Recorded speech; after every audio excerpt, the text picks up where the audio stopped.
Diálogos. Diálogos.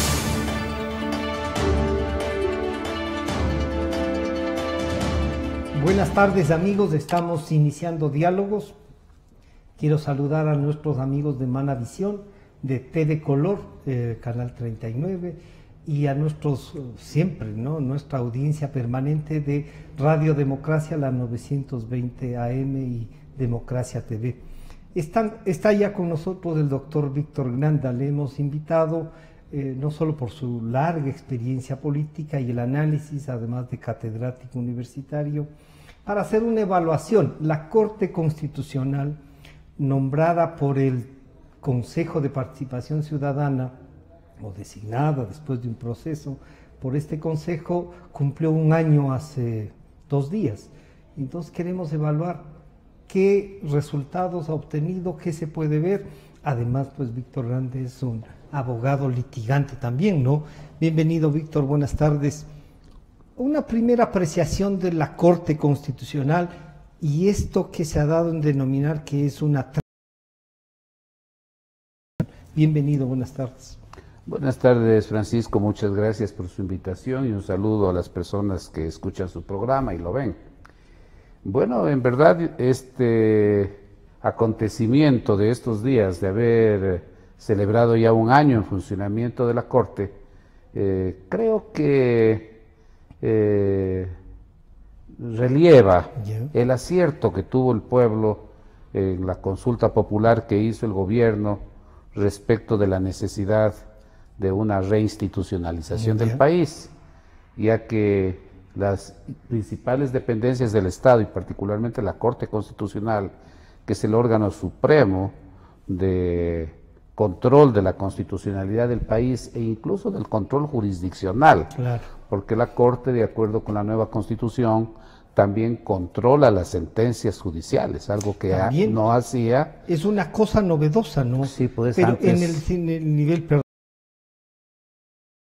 de las sentencias judiciales no le dio este nivel de cuarta instancia y todos los abogados un poco han intentado llevar todo hasta una especie de cuarta instancia. Sí, así es, esa es una mala aplicación de una realidad, ¿no? Que si bien las sentencias judiciales, una de sus características fundamentales tiene que ser su estabilidad, tienen que ser definitivas, ¿no? Pero lamentablemente las deficiencias de la función judicial llevaron a que por lo menos la Corte Constitucional puede examinar si se cometieron vicios groseros de constitucionalidad en las sentencias. Entonces, la acción extraordinaria de protección que creó la última Constitución es una acción importante porque en definitiva le permite a la Corte analizar los temas de constitucionalidad en las sentencias en las que habían en muchas ocasiones violaciones y transgresiones absolutamente graves. Muchas veces, claro, los jueces consideraban que sus sentencias, al ser definitivas, poco se podía hacer contra ellas, si bien el sistema jurídico permitía una impugnación de las sentencias e incluso enjuiciamientos a los magistrados. Pero esta posibilidad de que la Corte Constitucional examine los vicios de constitucionalidad de la sentencia sí es importante. La mala aplicación ha llevado a que toda sentencia se interponga acción extraordinaria de protección y, como usted señala, se convierte en una especie de cuarta instancia. Y ahí el grave error de los abogados y de las personas que no tienen una formación adecuada en materia constitucional, porque al considerar como si fuera una cuarta instancia, evidentemente cometen errores sumamente graves en la formulación de los recursos. Ya la innovación que se dio en 1992 de crear el recurso de casación, que es como una nueva acción sobre la sentencia, creo que fue un paso muy importante para evitar que la tercera instancia, ¿no es cierto?, sea un motivo de un litigio como si se hubiera comenzado el juicio, ¿no? Es que entonces, sí pasa. el recurso de casación depura mucho los errores que se cometen en el primero y el segundo nivel en la Corte Nacional de Justicia. Y sobre eso tenemos la acción extraordinaria de protección para las sentencias de casación o las sentencias que ya tienen un carácter definitivo. Entonces, claro, las exigencias procesales son grandes y muchas gentes cometen muchos errores, y de ahí viene el problema de una acumulación enorme de casos en la Corte Constitucional.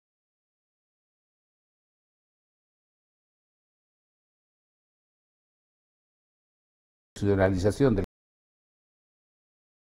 heredó más de 10.000 casos, ¿no? Entre calificaciones, trámites y decisiones pendientes. La actual Corte ha despachado la mayor parte de ellos.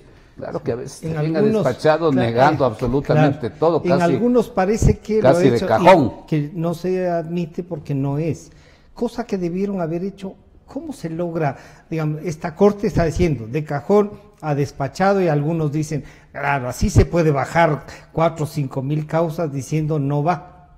Así es, la mayor parte han sido desechadas y finalmente la Corte tiene pendiente alrededor de 3.300 causas, ¿no? En el año que está en ejercicio, esta Corte ha emitido como 600 sentencias y otros pronunciamientos que tiene la Corte Constitucional. Como de interpretación Como no, y lo cual sí, sentar ciertos precedentes jurisprudenciales, que también es una labor de la Corte. Y en general yo creo que este proceso de institucionalización, para retomarlo del principio, fue positivo, porque la Corte Constitucional no eran sino amanuenses o personas incondicionales del gobierno de Correa.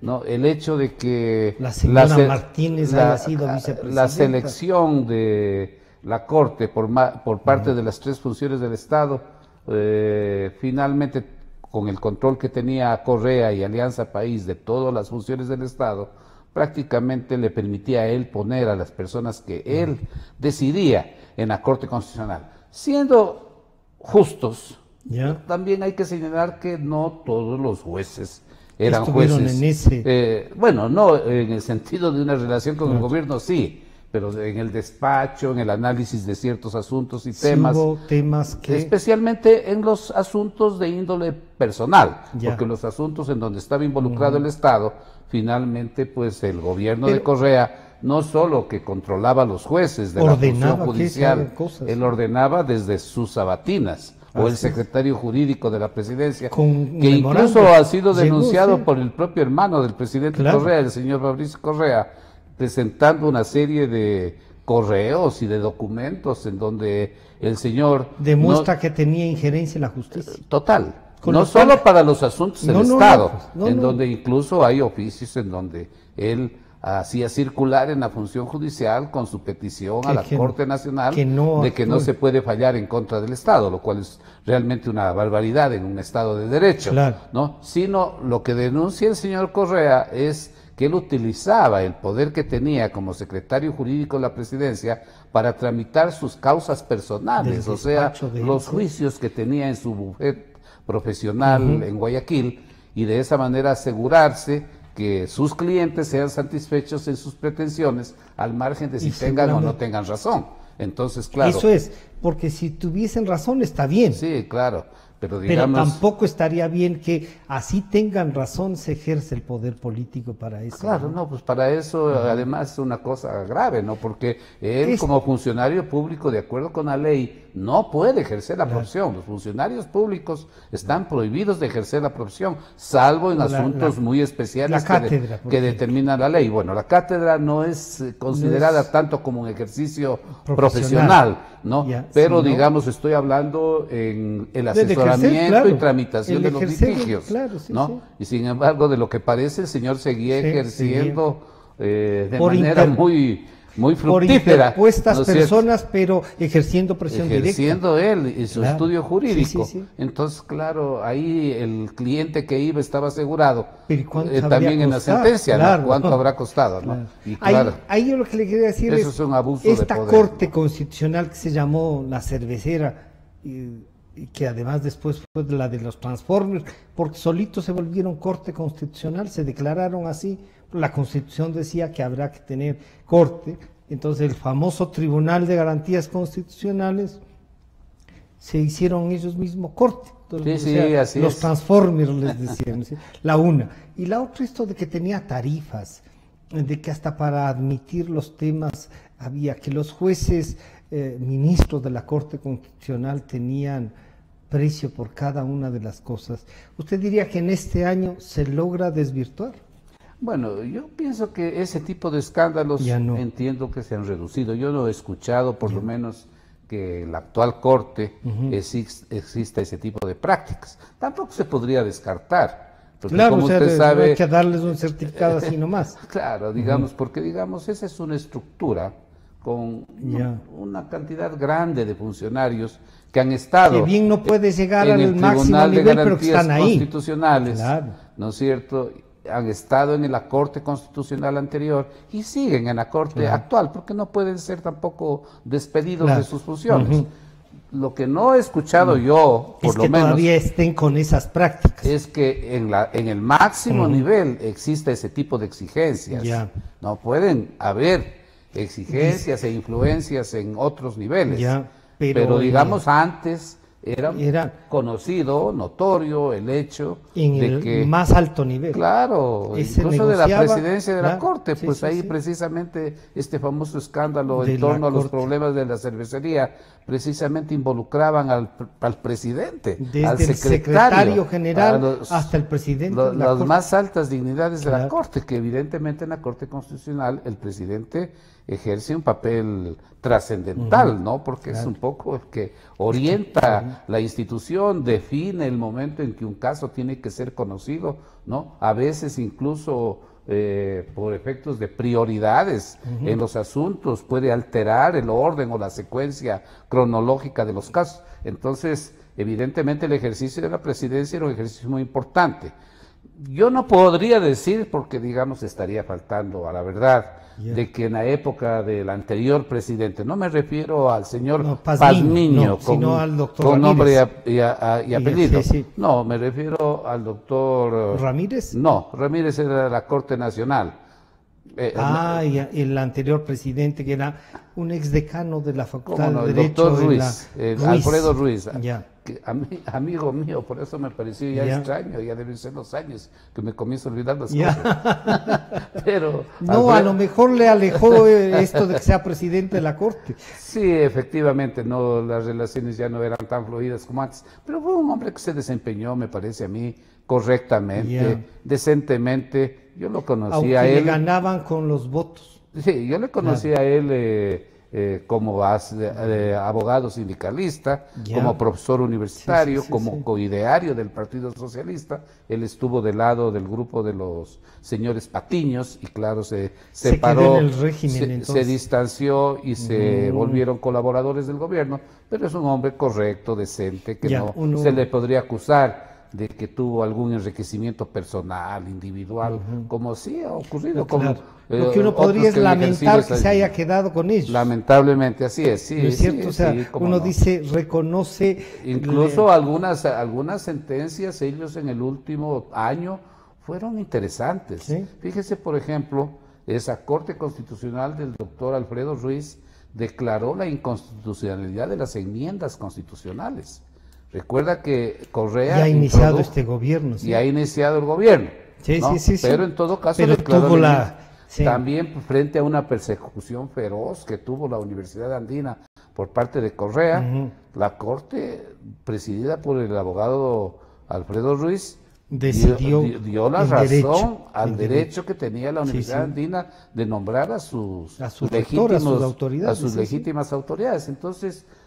o sea que, digamos, esa presidencia ya comenzó la transición. Yo creo que por lo menos hubo... Más allá de que haya tenido estos hubo señales digamos, de un esfuerzo de dar la razón a quien le correspondía, ¿no? Yo no puedo decir lo mismo de otras personas, pero en el caso de él o de otros jueces que estaban en la Corte Constitucional, Víctor, sí, sin alguien duda. podría decir, es que eran compañeros socialistas. Bueno, no tanto por eso, sino por su corrección. Vamos a decir, yo no le conocía. Él ha sido decano, ¿no? Fue decano de Derecho. Yo no le conocía antes, por ejemplo, la jueza Tatiana Ordeñana. Ella tuvo decisiones bien interesantes en materia de derechos de mujeres, de niños, en el trámite de algunas causas, no eran muchas que yo que yo seguí. Me parece que su actuación fue sumamente correcta, ¿no? Vea usted, en la época anterior. Pero en todo caso, la tónica de la Corte, la mayoría de sus miembros estaban alineadas con el poder. Y obviamente... Y respondían a eso. Y obviamente si una convicción tenía el doctor Trujillo, incluso contra la opinión de alguna gente con la que él conversó, que le decía, mire, eso de la Corte es bastante complicado, el mandato puede prestarse a toda una serie de situaciones y de interpretaciones, pero él desde el principio dijo, aquí, si se quiere institucionalizar al país, hay que comenzar con la Corte Constitucional. Y en eso el doctor Trujillo fue visionario, actuó muy correctamente, ¿no? Propició especialmente la función de control, que se pusieran candidatos del más alto nivel, al margen de tendencias políticas, de una gran preparación académica, y en general las otras funciones del Estado tuvieron que poner candidatos similares, algunos no muy buenos, pero como eran candidatos todos, finalmente la mayor parte de los candidatos que propuso la función de transparencia y control, donde tenía peso el doctor Trujillo y el doctor Celi, llevó a una selección de juristas con renombre, pueden tener posiciones ideológicas diferentes. Y de hecho en el ejercicio de la judicatura se advierte que hay tendencias dentro de la Corte. Gente que piensa de una manera más tradicional, vamos a decir, en el matrimonio igualitario. Y a eso iba. Vanguardista o progresista, como otros que en cambio que ganaron en definitiva, han promovido tesis innovadoras dentro de la Corte Constitucional. Entonces, el hecho de seleccionar a magistrados con formación académica, que tienen que tener el más alto nivel para la Corte Constitucional, pero hay una de las igual que para la Corte Nacional debería ser, ¿no? Ahora, eso yo creo que sí ha sido un avance, porque no cualquier ciudadano, cualquier abogado puede llegar a la Corte Constitucional si no tiene la experiencia, no tiene la formación académica, también la experiencia profesional para en realidad ser innovador en el ejercicio de las sentencias y de la jurisprudencia que tanto necesita el país. Y a eso iba, esto de lo de el matrimonio igualitario, que un poco dijeron han sido 4-5 o 5-4 para decir los que ganaron. Se tomó una decisión, se aclaró el punto. Algunos han dicho, pero esto no era de interpretación, ahí hay una reforma constitucional. Y nos han hablado, el presidente, dije, yo voté en contra de eso, pero esto no es de los 5, esto es una decisión de la Corte Constitucional y que se la tiene que cumplir.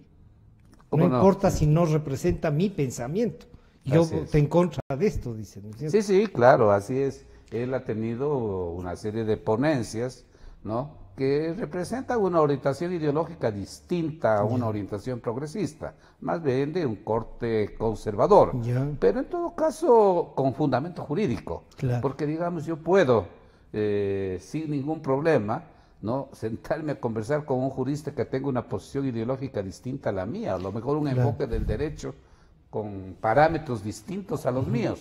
Pero tiene la garantía de que va a actuar en derecho. Pero sí va a actuar en derecho, si actúa con coherencia, con lógica, con fundamento doctrinario y jurisprudencial, tengo que respetarlo.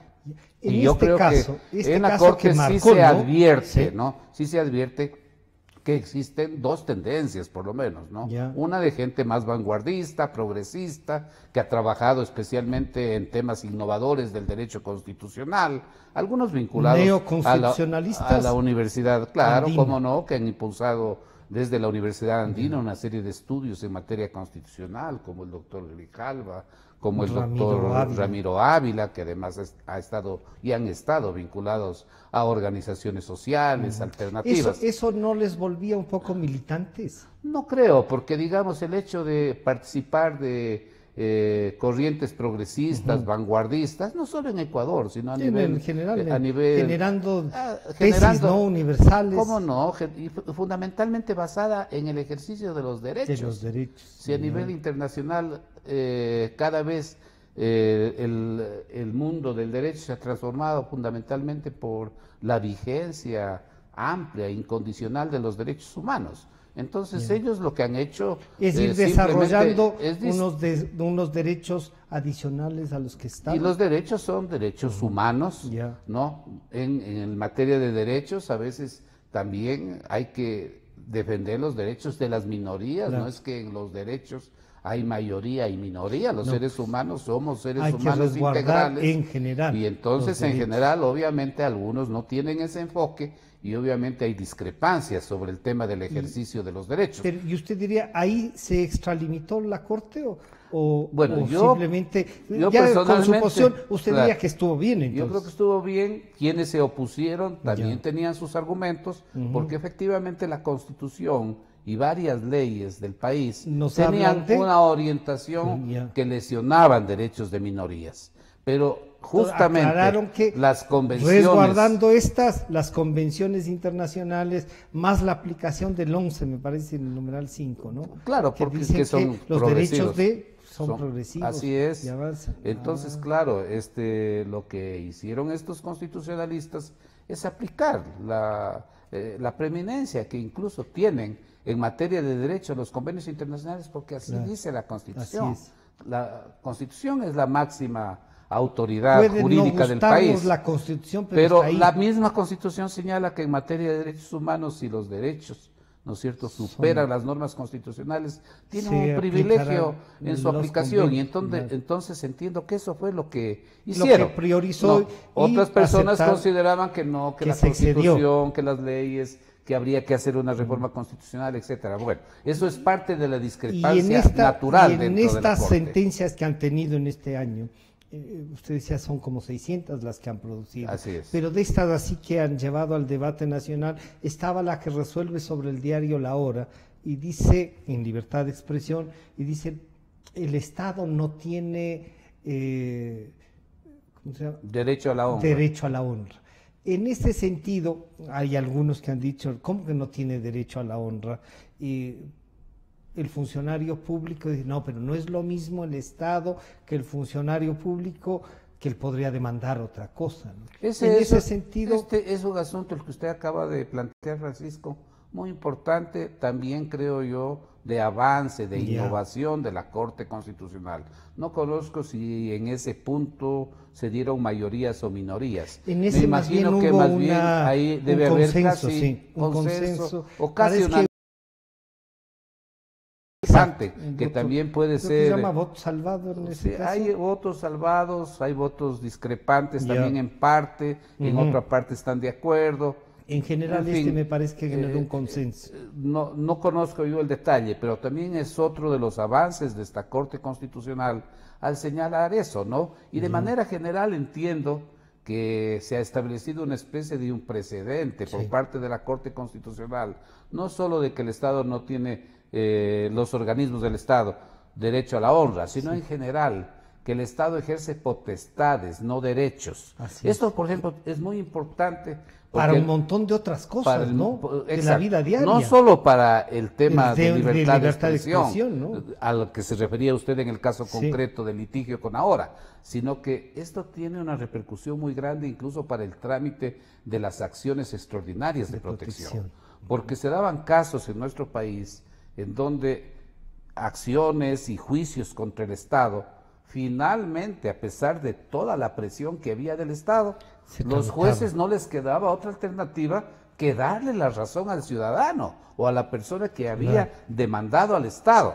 Eso es casi imposible en la época del correísmo ganarle un juicio al Estado, porque ahí estaba el señor Mera con sus oficios y sus presiones, que al Estado no se le puede ganar nunca. Pero finalmente en algunos casos la violación estatal era tan evidente, era tan grosera, la violación de derechos de las personas o de las entidades era tan grande que finalmente los jueces le dieron la razón, pues planteaban acción extraordinaria de protección con la seguridad de que teniendo el control de la Corte Constitucional a través de acción extraordinaria de protección, en definitiva se imponía la voluntad y yo diría más bien el capricho del Estado, porque digamos ya cuando se llega a ese nivel estamos ante decisiones autoritarias. Al capricho de quien estaba administrando el Estado en ese momento, además. Y entonces en función de eso se cometieron una serie de atentados, de violaciones a derechos de los ciudadanos. La Corte Constitucional actual, entiendo, deja ese principio. Ha dejado, ¿no es cierto? Ya deja Sí, ese sí, precedente jurisprudencial en el sentido de que el Estado no puede alegar derechos, el Estado tiene potestades, los ciudadanos tienen derechos, ¿no? Que pueden ejercerlos a través de la acción extraordinaria de protección.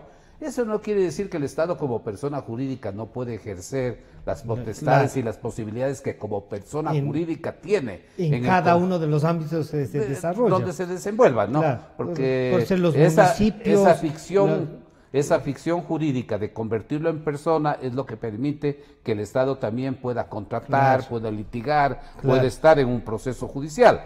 Pero no puede, ¿no es cierto?, invocar violación de derechos constitucionales, ¿no? Que en son un del litigio, individuo. que son de los individuos, de las personas. Entonces, por ejemplo, en ese campo, yo creo que se van a limitar mucho las acciones extraordinarias de protección, que especialmente los órganos del poder público también interponían en los juicios contenciosos administrativos y en los juicios contenciosos tributarios, ¿no? Con la finalidad, evidentemente, de que ya la acción extraordinaria de protección sea para garantizar derechos constitucionales en posibles violaciones que se hayan dado en las sentencias que han llegado al nivel de la Corte Nacional de Justicia. Usted diría, ya hemos visto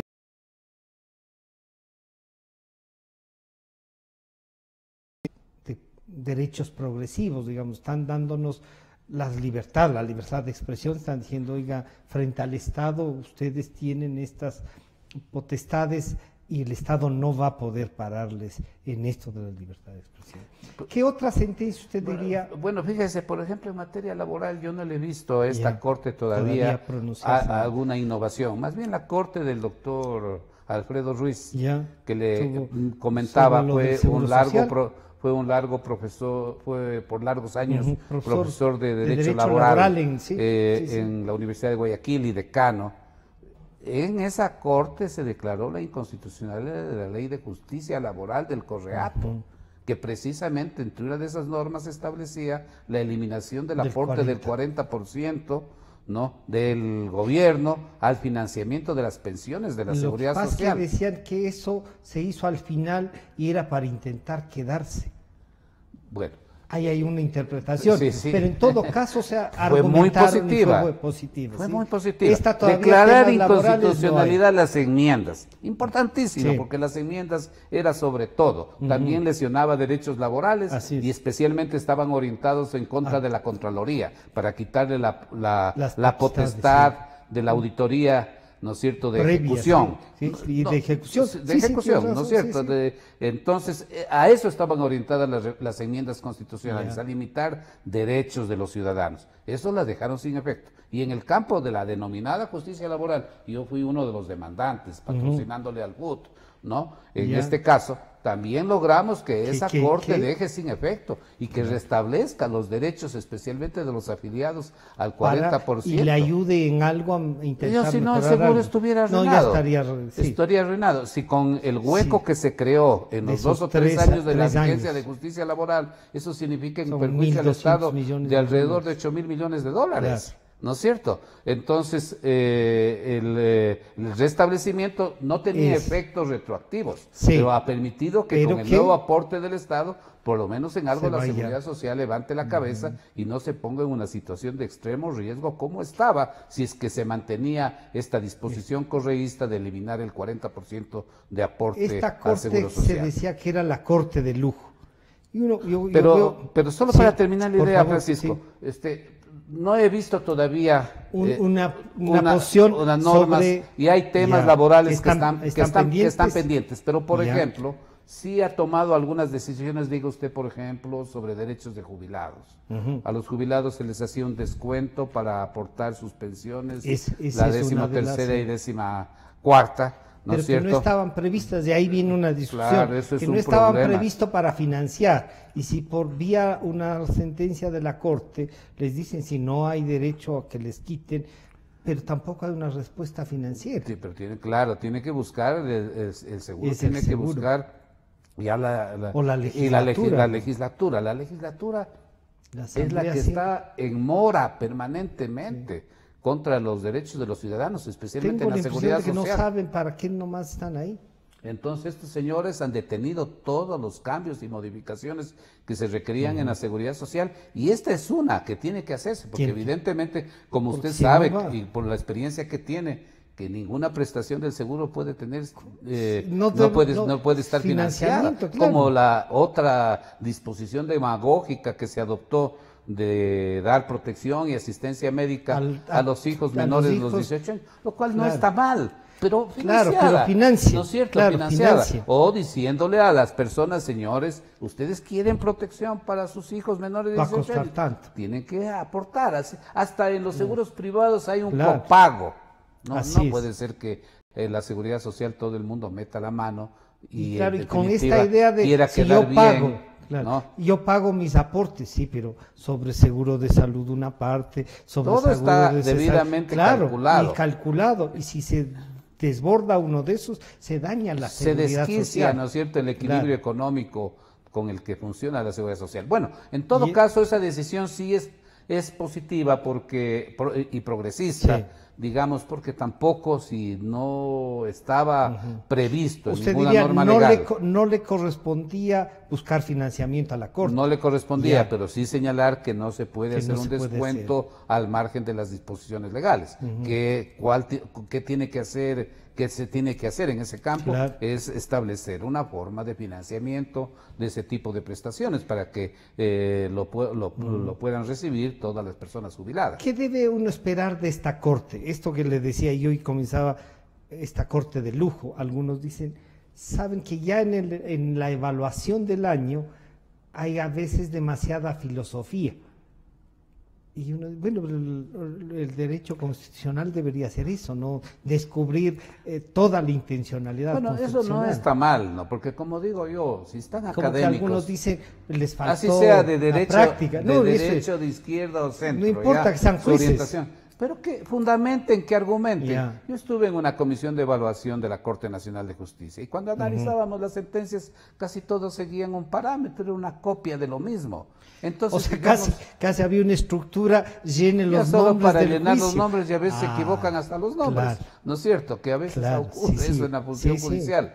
Entonces, en la Corte Constitucional también ocurría lo mismo, o sea, habían fallos y sentencias de bajo nivel académico, de baja argumentación jurídica. Que no servían para sentar precedentes. Sin duda, ¿no?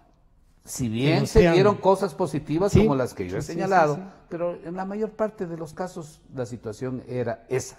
Ahora tenemos una Corte en donde sus integrantes tienen una mejor formación académica, una mejor formación jurídica, y entonces los fallos también un compromiso también reflejan tener un mayor contenido, ya sea para aceptar la pretensión del ciudadano o el asunto que está en decisión de la Corte Constitucional, o ya sea para rechazarlo, porque finalmente si a uno le niegan argumentadamente, ¿no? Fundamentadamente, tiene que aceptarlo. Lo grave es cuando le niegan, ¿no es cierto? Sin argumento y solo por atropellar. O a uno sí le aceptan y a otros no le aceptan. Yo tengo en ese sentido un caso muy concreto de derechos laborales. Una vez yo me acuerdo que presentamos unas acciones extraordinarias de protección impugnando sentencias de casación, ¿no? Sobre un asunto idéntico, igual, parecido, porque era un problema de limitación de utilidades de una empresa petrolera en el Oriente, ¿no? Pues el que tuvo alguna vinculación o relación con algún vocal, una sentencia, le calificaron, no, solo para la admisión. Para la admisión, además. A los demás se las negaron. Entonces, esa situación sí indigna al ciudadano. Y deja en indefección. En este caso, nos deja en indefección. Porque hubo alguna palanca, o en otros casos puede haber habido corrupción, ¿no es cierto? Sí se aceptó, y en los otros casos fue rechazado. Entonces, eso no acepta ni el abogado, ni el ciudadano, cualquier persona, ¿no es cierto?, con un mínimo sentido de criterio y de justicia va a aceptar eso. Que las decisiones positivas o negativas sean fundamentadas, eso ya es un paso importante.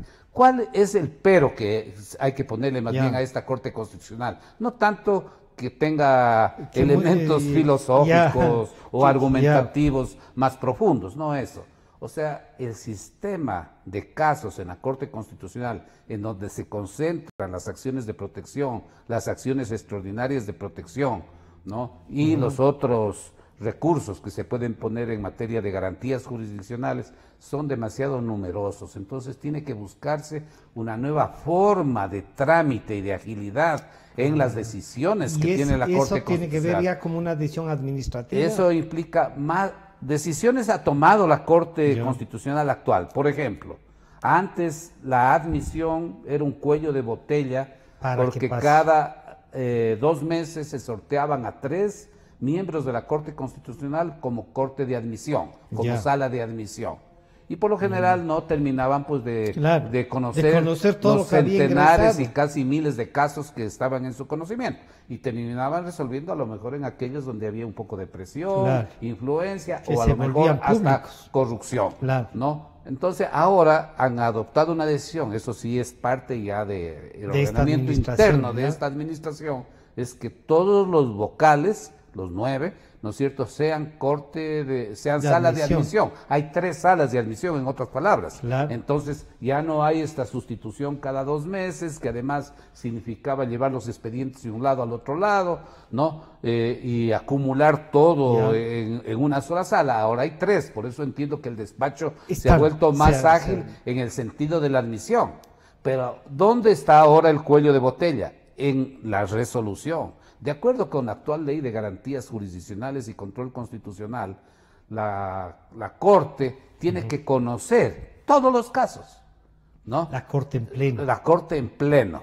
Entonces, y tiene el ponente. Entonces, digamos, tiene un ponente, pero la Corte en pleno tiene que conocer. Entonces es un cuello de botella tremendo, porque hay asuntos que pueden tener la jerarquía de que conozco la Corte en plena y otras que podrían conocer las salas. O sea, las salas de 3 jueces. Además, hay un precedente ya sobre ¿qué sería? Eso implica reforma legal. Reforma legal, porque la ley de garantías jurisdiccionales y control constitucional establece esto, que todos los asuntos se conocen en el pleno. La anterior ley, por ejemplo, tenía por salas.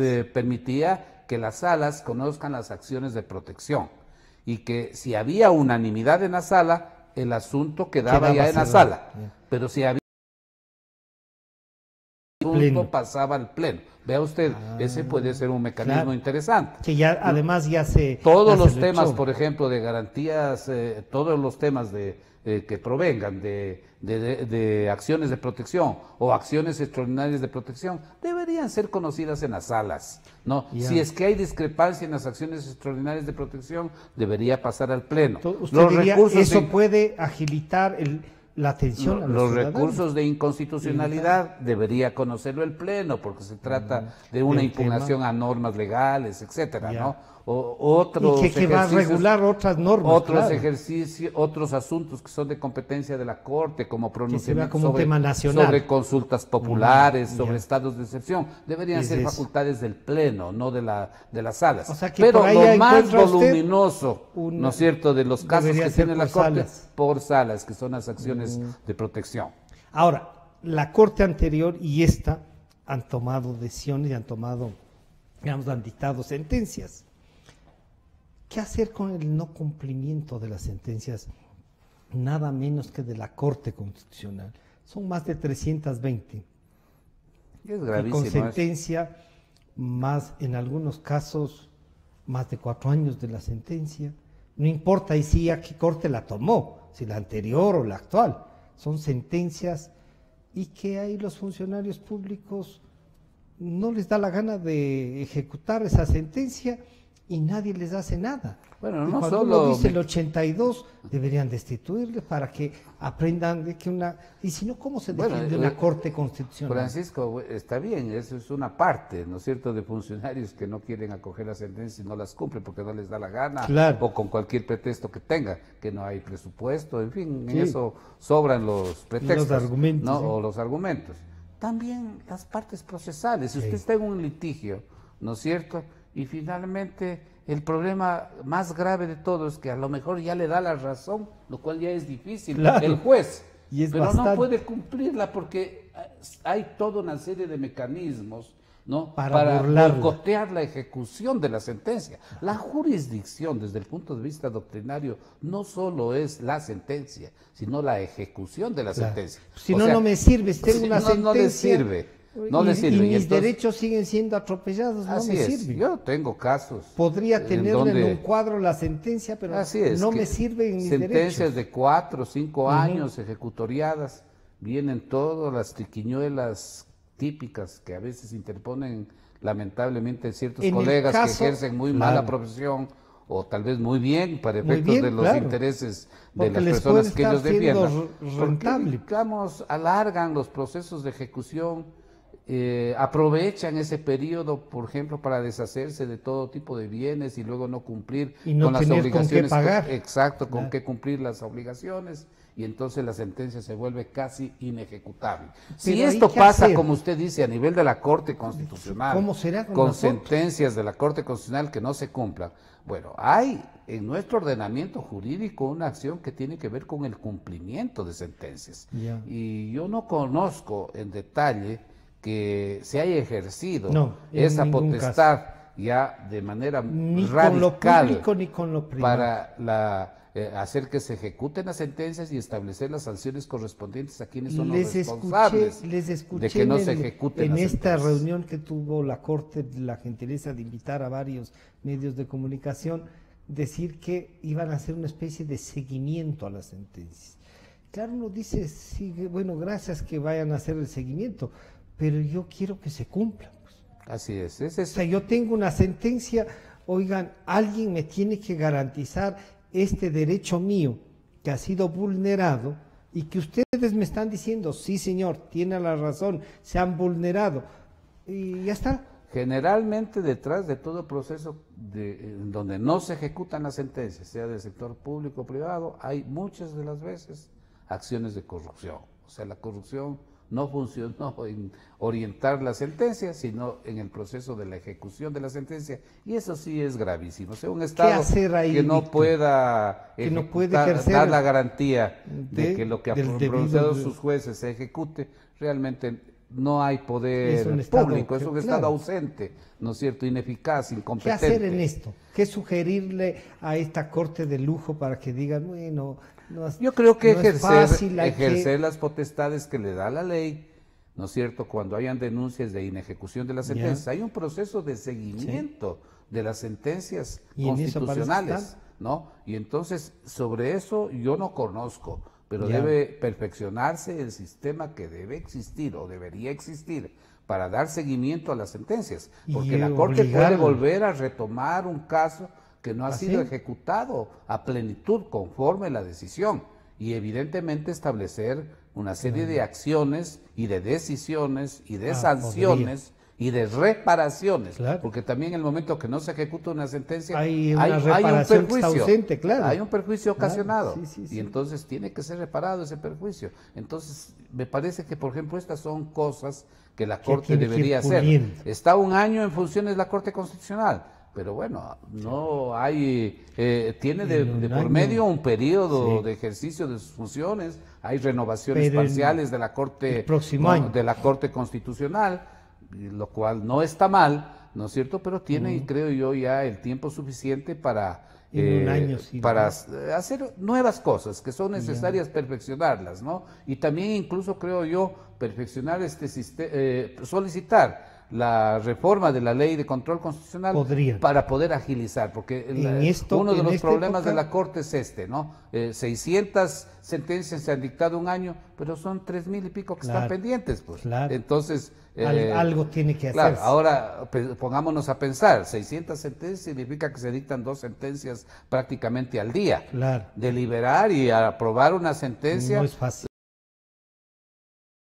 Creo que es imprescindible una reforma legal que permita, especialmente a los casos de mayor volumen que tiene la Corte, que son las acciones extraordinarias de protección, facilitar, tramitarlas en salas, con lo cual nos garantizan los derechos. Sean conocidos en el Pleno. Así es. Porque de eso se trata. La Corte Constitucional, la filosofía fundamental de las mismas es garantizar que los derechos que tenemos los ciudadanos sean efectivos, los derechos que están en la Constitución, que no son teóricos, sino que son de aplicación inmediata y directa, que no requieren incluso de una legislación secundaria para que puedan hacerse efectivos, sino que los ciudadanos podríamos reclamar que lo que esté en la Constitución... Y que nos garantice. Efectivamente. Pero si nos van a garantizar con una sentencia que en ejecutoriarse dura 4 o 5 años, sí, pues no es viable. ¿No? Así es. ¿Qué espera de esta corte, Víctor? Ya no solo como seguimiento, sino más como abogado litigante. Bueno, yo he dejado prácticamente bastante litigio. Creo que tengo 2 o 3 casos sueltos. El juicio del señor Maguad, 20 años, pero en la Corte Nacional, y me imagino que a terminar en la Corte Constitucional también, porque todos los juicios finalmente terminan con acción extraordinaria. Usted ya ve entonces ahí un cuarto. 20 años. Entonces, no sé si me alcance la vida para poder terminar ese juicio. No, y no tengo muchos casos, he dejado de ejercicio profesional, porque estoy dedicado a la cátedra y a completar algunos trabajos académicos que los tenía pendientes. Especialmente he aprovechado ese tiempo de derecho administrativo. Se está publicando otro libro mío sobre finanzas públicas, comparando el periodo del modelo neoliberal con el modelo neointervencionista del gobierno de Correa. Estoy preparando un libro. Entonces ahí vendría la pregunta, sobre derecho de control. ¿Hubo algo neoliberal aquí? ¿Se llegó a aplicar algo de eso? ¿Cómo no? Yo creo que sí, no, digamos, no en la intensidad. Vamos a ver eso usted lo va a ver justamente en mi texto. Y estoy trabajando ahora en un texto de derecho de control, que no hay, ¿no? Y de prevención de la corrupción. Incluso estamos organizando en la Universidad de Andina un programa que ya fue aprobado por el CES y que va a comenzar en el mes de octubre, que justamente es una especialización en derecho de control y de prevención de la corrupción. Va a ser un título conjunto con la Universidad de Salamanca y la Universidad Andina, y lo que queremos es ofrecerles, especialmente a los abogados, a los profesionales que litigan en temas de control, de responsabilidades, para funcionarios públicos y para abogados que litigan por temas de responsabilidades administrativas, civiles, indicios de responsabilidad penal. Entonces, ese va a ser un programa interesante porque es uno de los pioneros en el país. Hay programas de auditoría, pero un programa con esta dimensión de prevención de la corrupción y de control concebido de manera integral, no solo del control del Estado, sino también del control que deben asumir las empresas y los particulares con las famosas normas de compliance, ¿no? Entonces, todas esas técnicas y todos esos procedimientos queremos nosotros trasladarlos a los profesionales con la finalidad de que se especialicen en control y en la prevención de la corrupción, porque como usted conoce perfectamente, el otro problema de la corrupción es no solo detectar los casos de corrupción, sino la recuperación de activos. Porque si no, es lo mismo que la sentencia. Estamos hablando de algo parecido, ¿no? Finalmente sabemos que se han llevado la plata y cómo recuperamos la plata. Y alguien tiene que responder por eso. Sobre eso hay una serie ya de normativas, de normas, de convenios, de acuerdos internacionales para aplicarlos con la finalidad de la legislatura para que legislen en base a eso. Así es. Entonces, ese ya es un aporte distinto. Entonces, es un programa, ¿no es cierto?, que lo que propende es no solo formar a los profesionales, sino enseñarles a investigar y a que hagan propuestas innovadoras sobre estos asuntos que acabamos de hablar, con la finalidad, entiendo yo, de mejorar el nivel del ejercicio profesional y de tratar de combatir este flagelo que está en todo el mundo y especialmente en nuestro país. ¿Usted se arriesga a ponerle una calificación sobre 10 a la Corte de Lujo? Pese a que hay colegas suyos, profesores de la universidad. No creo yo que... ¿Pasan de año en todo caso? Yo creo que pasan de año. Holgadamente, ¿no? Pero yo creo que en realidad los ecuatorianos estamos satisfechos. Pueden haber reparos, hay problemas en el despacho, pero creo que hay una tendencia innovadora y en algunos casos veo que hay coincidencia de todos los magistrados de manera argumentada para tratar de defender derechos tan importantes como los de los ciudadanos, la libertad de expresión, los derechos del acceso a la salud, por ejemplo. Hay varias sentencias en ese sentido interesantes, ¿no es cierto? Y este principio también de que los derechos deben ejercerlos los ciudadanos y no el Estado convertir a la justicia constitucional en un instrumento para seguir violando derechos. Muchísimas gracias. Gracias por compartir, además por la producción esta que ya le haremos seguimiento, ¿no? de los libros y de la cátedra. Gracias, Con Víctor. gusto, muchas gracias. Ha estado con nosotros el doctor Víctor Granda, catedrático universitario. Ustedes ven ya lo que está preparando. pero además el análisis de la Corte Constitucional, que como él ha dicho, y yo quiero también resaltar, sí dio en el clavo Julio César Trujillo al decir lo primero que hay que hacer es evaluar a esa Corte y si no cumple, nombrar a una nueva, y esta Corte creo que está dándonos la razón a todos que creíamos que la justicia debe estar en manos de quienes la pueden sin presiones ejecutar. Así es que la confianza dada a la Corte Constitucional, el voto de este año resulta muy beneficioso para el país. Muchas gracias nuevamente. Gracias a Manavisión y a TV Color. Nos estamos encontrando la próxima semana. Sentimos lo que